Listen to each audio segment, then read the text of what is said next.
Look to the western sky. I had to bring out the pop. I had to bring out the popcorn bucket from last night's screening because, y'all, I invested. We're talking about Wicked. We've made it. We waited a very long time for this. And yes, we will have to wait another year for part 2 because, yes, if you did not already know, this movie is going to be 2 parts. And we're going to be talking about that in this review. But let's start off with, what this movie's about. If you have never seen Wicked, if you're going into this completely blind, this movie is based off of the musical that is on Broadway that premiered in 2002, and it is derived from the book The Wizard of Oz, which basically tells the story of the Wicked Witch of the West, how she became the Wicked Witch of the West, who is the quote-unquote villain of the movie The Wizard of Oz.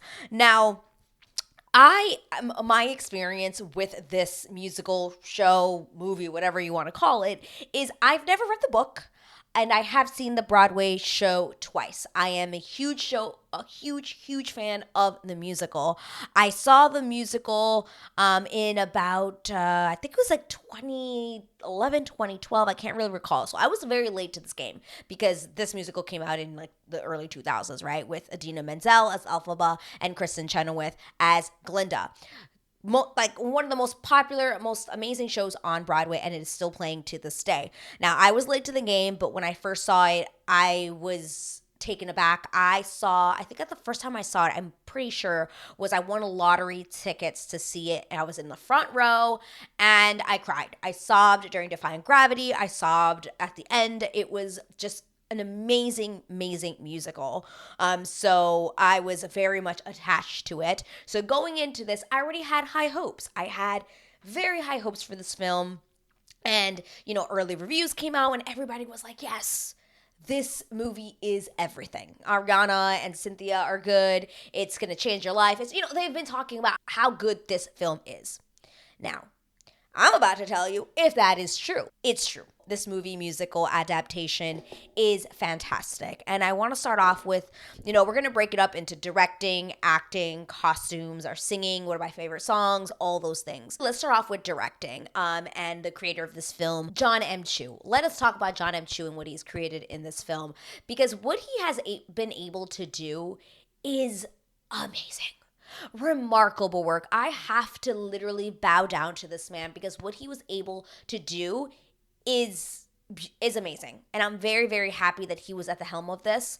Now, for those of you who don't know who John M. Chu is, he has directed so many films that we might not even know of. I looked up the other day. I didn't realize that he did I think Step Up 2 to 4, all those Step Up movies, that came out after the original. He is the director of those films. He's also the director of Crazy Rich Asians, which is an amazing film. If you have never seen Crazy Rich Asians, I don't know what you're doing here, but go and watch it. It is fantastic. And he also directed In the Heights that came out in 2021, which, by the way, I don't think gets a lot of credit. And I think it's because that movie came out it was still kind of the height of the pandemic. People still weren't really wanting to go to the movies. There was still a lot of hesitation. People still kind of wore masks in and out. There was a lot going on in the movie theater and in the world at that time because of COVID. And I think the movie suffered because of that. Because I do think that movie is actually really, really good. I haven't seen it in since I watched it in the movies, but I was a fan going in and I thought that John M. Chu really delivered in that. And I think knowing that he had filmed In the Heights, I knew that he was going to be taking Wicked very seriously and that he was going to do a really great job with it because he is very good at really setting up this world. He did it in The Heights and he did it in Wicked. The moment the movie opens up, you are transported into this world of Oz, and it is absolutely beautiful. Yes, of course there's CGI, but a lot of it was practical effects. And seeing these actors, really be able to be in these sets, to see the actual worlds that they're in, is so important as an actor. it's just so much easier than kind of having to imagine things, right? And I think he did a really great job at filming these scenes that are huge numbers, by the way, because this is a musical, remember, right? This is a musical adaptation. So in a musical, if you're watching this on Broadway, there's going to be a big company, lots of dancers, lots of big numbers going on. And I think he did a really good job in directing that in a movie, right? Because you've got a lot of big shots. You got these huge over crane shots. You've got about 20, 25 dancers all going at the same time. You have to start off a scene where you're following one group of dancers, which then goes into another group of dancers, which then goes into another group of dancers, which then you go and there's a big, probably a crane shot where you're seeing the whole scene play out, right? There are so many moving parts. There's one scene specifically, Dancing Through Life, which I'll talk about later, with Jonathan Bailey, that I think was absolutely amazing. Like, there was like this actual, like, it looked like a rotating, it's like a library kind of thing. They're in the library, but the library like rotates, almost looks like a moving library, very a la High School Musical 2, Scream, Inception kind of thing, right? Very much like that. And it's amazingly executed. Amazingly executed. And that is not an easy thing for people to do. I do also want to talk about the cinematography of this movie. I feel like I didn't really talk about the cinematographers enough, but I just want to remind everyone that the cinematographers are also the ones that are making this happen along with our director. So I do want to tip off my hat to the cinematographers, especially the ones involved in Dancing Through Life, because that scene was absolutely amazing and very, very hard to film. So congrats to them for that, for sure. It is not easy to direct something like that. And the fact that it looks so seamless is absolutely wonderful. And I just want to bow my head down to that man. I also want to bow my head because he knew exactly who should be playing these parts. And now I want to get into the acting, into our actors of this film, which are, we've got a lot of actors. And I want to give, I want to tip my hat down to every single one of these characters, because I was surprised at how, and I don't know why I should have been surprised, because I mean, I shouldn't these days, but like, I actually was surprised at how good every single person was in their role. Whether they had a little role, whether they had a huge role, no matter where they were in this story, they delivered. No one phoned it in. Everyone is freaking fantastic. A fantastic singer, a fantastic storyteller, a fantastic actor, just all around everything. And I just want to tip my hat off to him and the casting directors and producers who saw these actors and said they are the ones, because I do think that this was actually very perfectly cast. I think every single person, from Cynthia Erivo to Michelle Yeoh to Jeff Goldblum to even Ethan Slater, I think all of these roles were actually very well cast. Very well cast.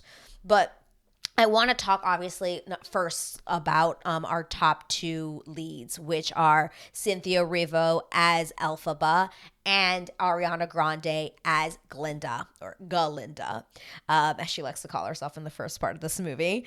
And I want to talk about them each individually, because they both brought something to these roles that was their own, whether it was in acting, whether it was in singing, or it was the overall character. Because if you are somebody like me, who, probably someone who's watching this right now, you probably are a huge fan. Musical theater is, and if you're a musical theater geek, musical theater person, you in your mind have Idina Menzel and Kristen Chenoweth in your minds, right? They're the ones you hear in that original soundtrack. They're the ones you believe to be, they're the ones who started this, right? So going into a movie, automatically you're going to be comparing, right? You're going to be like, all right, well, is she going to be able to hit those notes like Idina is? Is she going to be as funny as Kristen Chenoweth was, right? Like, there's so many things you have to really think about. But I just want to say that I think both of these ladies did fantastic. It is true what the reviews are saying out there. I think that each woman in this did fantastic work. And I want to start off with Cynthia as our Elphaba, because Cynthia had this way of making you feel things that I never thought I would feel watching a film. there's this one scene in particular where they go to a party, and it's the moment she wears that the hat for the first time, you know, the what we know to be the Wicked Witch of the West, that pointy black hat.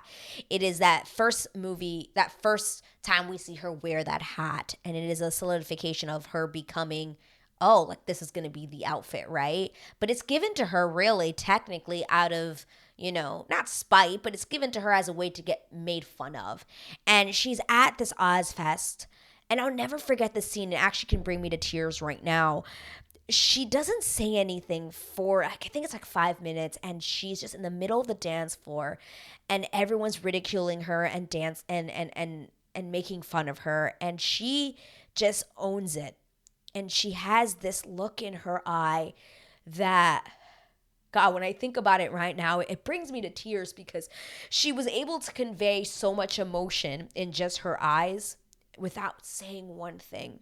You can see that she is hurt, but she is trying to push back it, that she's going to just be like, this is who I am, take it or leave it. But you can still see the hurt and the sadness behind her eyes of being discriminated against for being green, right? And people not liking her because she's green and she's different and not what everyone else. She's not Glinda. She's not the popular blonde girl, right?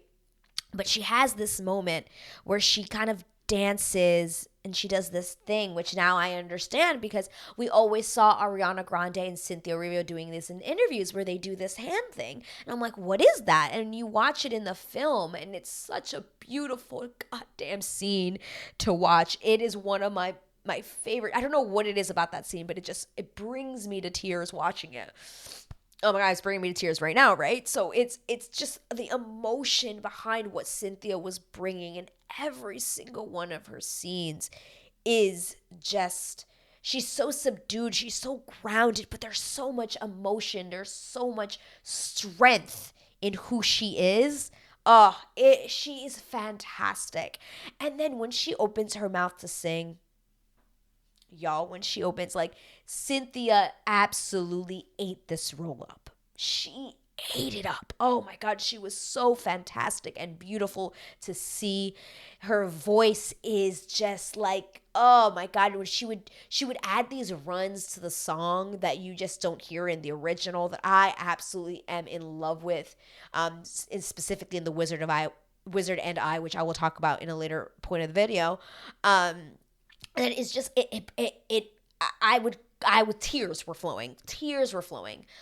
Wizard of I, I'm Not That Girl, even Defying Gravity, just these moments that she has to her own that she just eats up. She eats up that role, the singing. She was made for this. And I'm so happy that we're getting to see this on screen, because she was just so amazing to watch. So amazing to see, and I'm just in awe of her. I am in awe of what she was able to accomplish. Then let's move into Ariana Grande, who was, I think, a big surprise for most people, for me.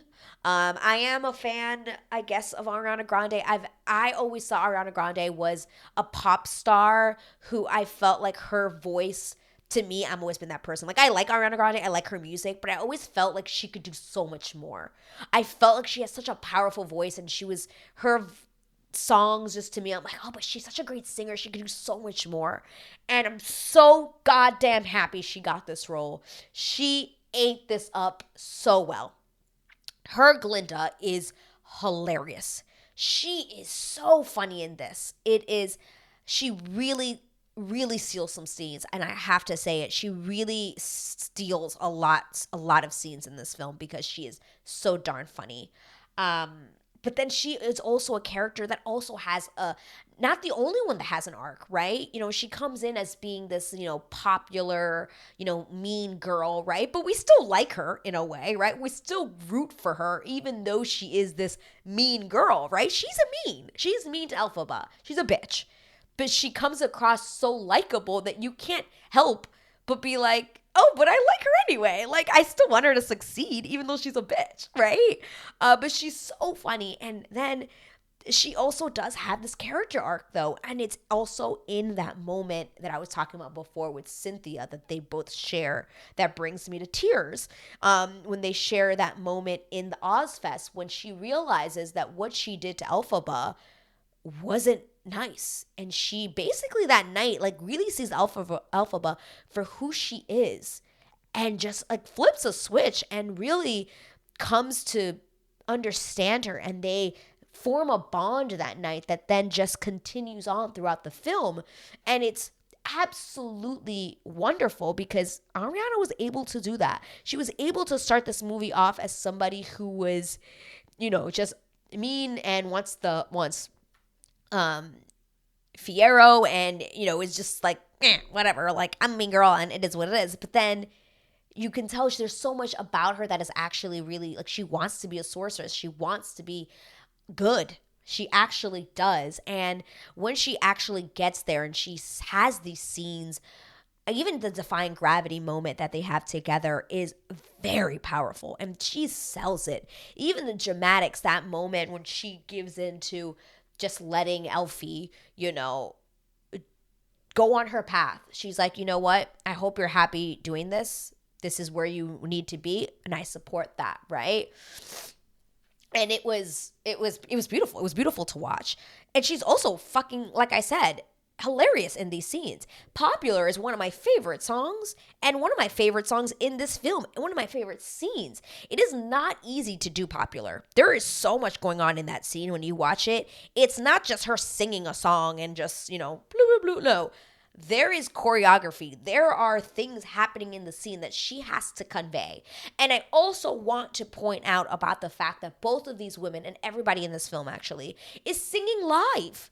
This isn't like I'm singing on a track shit. No. This is live, and you can actually hear it being live, and it's absolutely amazing. I went and listened to the new soundtrack that released today, because obviously they wanted to wait for the movie to come out to release the soundtrack, and they did that, and it was I could tell the differences between the recording and the actual the way that they sang it in the film, which I'm pretty sure I might be wrong, unless they're using what they filmed as the soundtrack.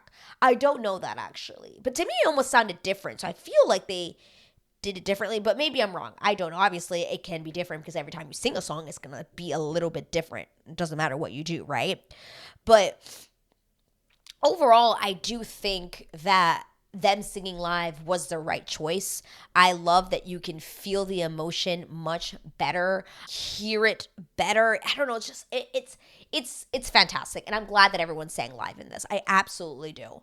But yeah, my hat's off to both of these ladies who absolutely crushed this role. I do agree with everything that everyone is saying. They were the right choice for Elphaba and for Glinda. Absolutely.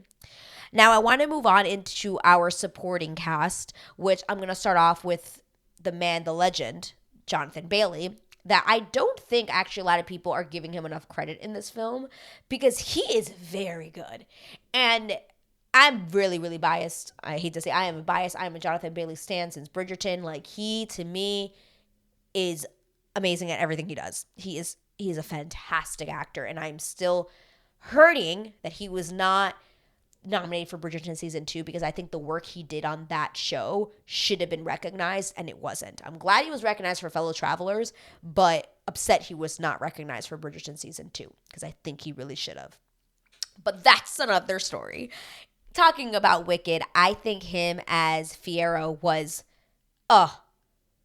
chewed it up. He came on that screen, and the man is so charming. The man is funny. The man can sing. The man can dance. I was shooketh. I heard him sing. I've never seen him in an actual musical, obviously, but I have heard, I don't know if you've ever seen it, which I'll put a link to it here if you've never seen it, but there is an audition video of Jonathan Bailey auditioning for the last 5 years, which he did eventually get. And it is the first time I ever heard him sing. And I was like, oh, wow. Okay, Jonathan Bailey, like, you're a singer. Like, you're a triple threat. Okay, I see you. I had never seen the man dance. Dancing Through Life is an amazing number. Amazing number. And I'm like, dude, you're singing this live? Bless you, sir. Oh, he is so good as Fiyero. He is, the way he has chemistry with anything and everything. The man has chemistry with Ariana, which is funny because technically, you know, they start off as being like the it couple because they're like, they're kind of like ditzy and like, oh, whatever, like, and into looks and, you know, it's everything's very blonde, right? They're technically supposed to be perfect together, right? But when he sees Elphaba for the first time, she questions him. And you can see it kind of throws him off. Like, he's just like, did this girl just, you know, what the fuck? Okay. And then, you know, he really sees her when they're at the Ozfest. He has that moment when he realizes there is more than meets the eye. And then you have that other scene when they're in the forest together, you know, where she calls him out. Like, you're not this, you know, shallow guy. You're pretending. You're not happy. You're pretending to be this person. And I think it awakens something in him and he realizes, like, oh my God, like, Elphaba is, like, I really like Elphaba. Like, I'm in love with her kind of situation, right? And I'm really sad. I'm so sad that we didn't get more of him in this film. And I can't wait to see him in part 2 because he'll have more to do in part 2, I think. No spoilers. But, like, in part 1, like, he doesn't come into the movie until maybe, like, I actually don't even know. I should have checked my time. But maybe 30, 40 minutes in, maybe, is when he gets into the film. And he's fantastic. He eats up every single scene. He has such amazing chemistry with Ariana and with Cynthia. Not once did I ever feel like, oh, he has more chemistry with the other girl. No, both. And y'all, guys, I want to tell you this one quick little story or moment in the movie theater. The moment that they're in the forest, people audibly gasped when he looked at her because Jonathan Bailey is really good at just, he has this stare where he just looks at you and he's looking into your soul. Like, I don't know what it is that he is doing with his acting, but he is just in that moment with you. And I think that's why him and Cynthia did so well together in those brief little scenes they did, because they're both connecting on such a beautiful level. It's all in the eyes, and I just compliment it. He is so good. He is fantastic. He is a great singer. He was actually really funny in this. And I also want to applaud him because if you didn't know this man was filming like 3 different things at the same time. He was doing Bridgerton, Fellow Travelers, and Wicked all at the same time. Guys, I don't want to talk about how difficult that is. It is so difficult to just be in one role, and this guy was in 3 different ones. Granted, he wasn't in Bridgerton season 2 a lot, but still, he had to show up as one character in Bridgerton season 2 for one day. Then the next day, he's like, all right, gotta go and be on Fellow Travelers, a really dramatic story. And then now I'm gonna go and be Fiyero, where I'm dancing through life. And I gotta memorize this choreography. Let's give the man his award. Let's give him claps when he deserves it. Because absolutely, not everyone could do what he fucking did. Like, come on now. Give the man his awards. Okay. Anyway, enough about Jonathan Bailey. We're going to move on to some other characters here. We have Jeff Goldblum and Michelle Yeoh, who also killed it as our I guess we can call them. They are villains, I guess, technically, in this film. Michelle Yeoh, obviously, anytime she's on screen, the woman fucking glides. It's like, she's almost like a Helen Mirren, or I want to say like a Helen Mirren. Like, they just have this, like, regal presence. Like, whenever they're on screen, they just float. And I don't know what it is, but they have some sort of aura where any scene that they're in, they are on a pedestal, like, just glowing up. They are so good. And Michelle Yeoh was actually so great in this. And I loved that she was in this film because she wasn't Crazy Rich Asian. So I'm pretty sure, John M. Chu already had an idea like, oh, I want Michelle Yeoh to play this part, because she did have a lot of tendencies from the character in Crazy Rich Asians that was like up here, and she was like, oh, you're never going to be good enough for my son, is very typical in this film as Madame Morrible, where she is, telling Ariana Grande that she's never going to be good at being a sorceress kind of thing, right? And then we have Jeff Goldblum, who just eats up the scenes. Like, he's not in this movie a lot because he's obviously not revealed until the end that she goes to see the wizard, right? But he's great. He's Jeff Goldblum. I don't even know how to. He's just Jeff Goldblum. He's quirky. He's fun. He's great. I like him. I really liked him in this film, and I'm really looking forward to seeing them more in the second film. And then I also want to talk about even Ethan Slater. I thought that he was very good in this, which I was surprised because I don't know much about him. I barely even know about him and his story with Ariana Grande, but supposedly it's like a huge ordeal.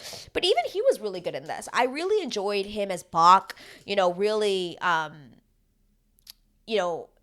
being in love with Glinda, but just eventually just being like, okay, I'll just, be with Nessa Rose until basically, Nessa Rose does realize like, oh, I think he doesn't love me or doesn't want to actually be with me. He's actually in love with Glinda. And we will see that in part 2 of this film.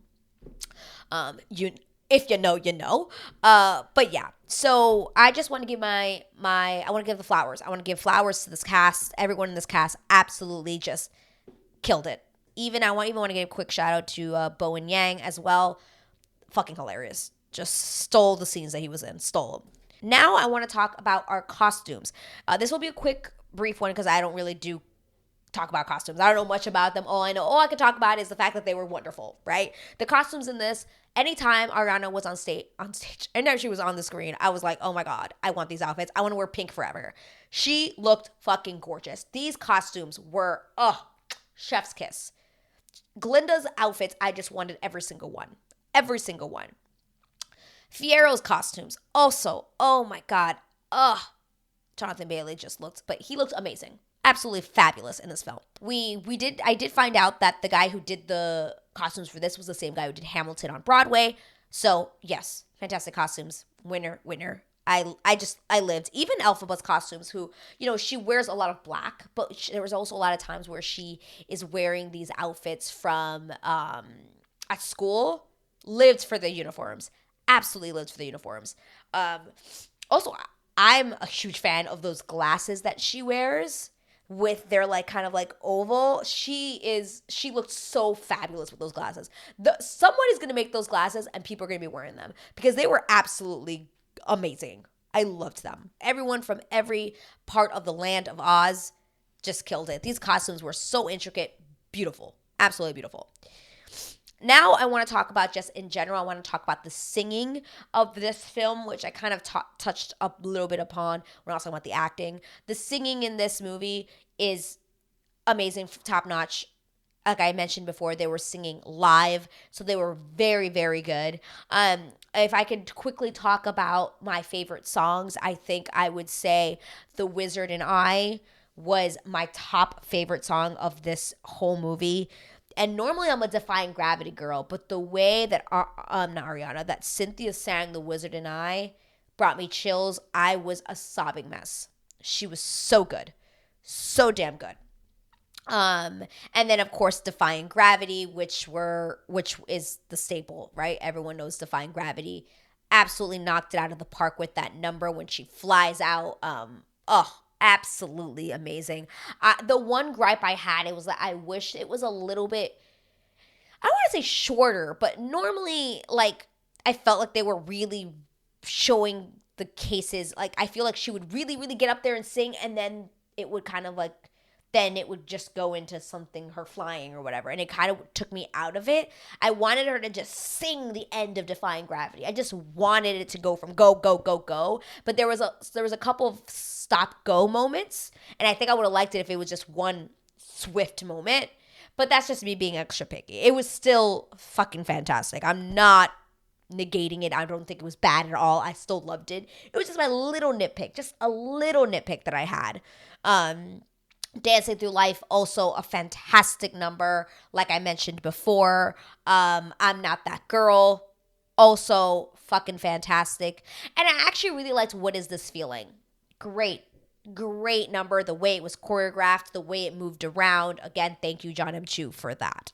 I can go on forever talking about each one, but if you want me to do that, comment down below and I can do a video where I rate the songs from the Wicked musical. We can chat about it a little bit more. But I do want to, before I start ending this video, because we've been going now, I think, for like 30 minutes or so. I want to talk about this movie being in 2 parts and how we felt about it. Now, I knew that this movie was going to be in 2 parts, but a lot of people who are going into this don't know that. And I think I think they failed a little bit in the marketing because they just called it Wicked. So I think a lot of people probably went into it being like, oh, and if you've never seen the musical, you wouldn't know. You would have been like, oh, it's one movie. Okay, great. It's over. Not realizing when you watch the movie, when it starts, it does say Wicked Part 1. But the marketing doesn't say that. It just says Wicked. So I think a lot of people who are not musical fans or who have never seen it won't know that this is 2 parts. And I think that's where they kind of made a mistake there. But in regards to it being 2 parts, I don't think it's a bad idea. I think this movie itself is 2 hours and 40 minutes, which is basically almost as long as the whole musical is on Broadway.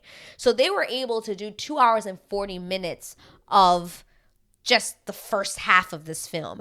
And I never felt like it was dragging. I never felt like this scene didn't need to be there. I think there was a little bit of a pace issue in the beginning where after No One Mourns the Wicked, when they're kind of going to school and leading into The Wizard and I felt like it was the pace was a little bit slow and I could have taken a little bit for it to go a little faster. But all in all, I do feel like it being in 2 parts is a great idea. I don't have anything against it. I am looking forward to seeing how the second part, goes along, especially because part 1 is the music that most people know, that most people really like, has most of the songs, like the big songs are in part 1. Part 2 does tend to has some good songs in it that we all know, but our favorites are all in part 1. So I do wonder, for part 2, how they're really going to dive into that. Are they going to add more songs? Is it going to be another 2 hour and 40 minute, or is it going to be just 2 hours and 20? Is it shorter? Is it the same length? I don't know. Because there is so much more to be seen in part 2. Because part 2, for those of you who don't know, is going to cover, basically the way I like to look at it is it's The Wizard of Oz, but from a different perspective. So you're trying to, they will probably introduce, Dorothy and the Tin Man and Scarecrow and all these characters, right? Those characters might slowly be introduced in a way, but it's going to be covering what was going on, what happens after she decides to be like, fuck this, I'm not going to be a part of what the wizard is doing. I think I believe it's some time has passed on. From what I remember, some time has passed on, and it's covering what is going on at the same time that she's still being hunted, right? Where is Glinda? Does Glinda still support her? Are they still friends? Because in the beginning of part 1, that is the thing that starts off the movie, is that you have that one munchkin who asks her, I heard you guys were friends. Is that true? And she starts to tell the story, and we go into Wicked Part 1. That's the backstory, kind of how it starts. So we do get to see more of that. Is she still friends with her? Because last time we checked, they were best friends, and now she's like, yes, the Wicked Witch of the West is dead, right? So are they still friends? What happened to Fiyero? What happened to these other characters, right? We're going to start to see what her ending truly is. And I'm really excited to see it because I do know how the story ends. And I'm really excited to see how they do that and how long it's going to be. I'm really curious. I know they filmed the movie already, so that's going to be interesting. Knowing that they already filmed it, so they're like, all right, well, we're done. We might have to go back for reshoots, but these actors already know how this movie ends and know everything and have done it.